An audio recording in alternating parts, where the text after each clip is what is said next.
சீனா வந்து வெறும் 40 ஆண்டு காலம் தான் இந்த பொருளாதார வளர்ச்சிக்கு வந்து அவங்களுடைய வரலாறா இருக்கு.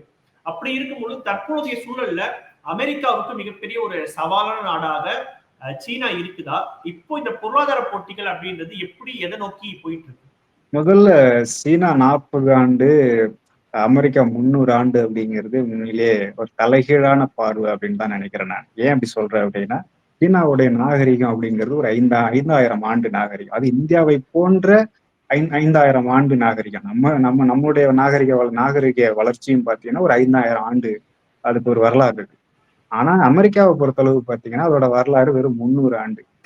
அதுல இவங்களோட தொழில்துறை வளர்ச்சியில பார்க்கும்பொழுது சீனாவை மிஞ்சியும் இல்ல இந்தியாவை மிஞ்சியும் அவங்க அமெரிக்கர்கள் முன்னோக்கி போனதுக்கு காரணம் என்னன்னா அங்கிருந்து நடந்த குடியேற்றங்கள்.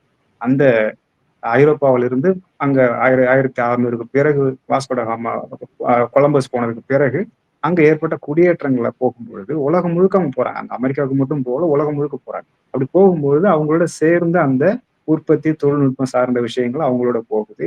அதோட ஒரு வளர்ச்சியா என்ன சொல்ல போனா அவங்களோட வளர்ச்சியை இங்கிலாந்துக்கு எதிரான ஒரு போட்டியா வளர்ந்த ஒரு வளர்ச்சியா தான் பார்க்கணும் நம்ம.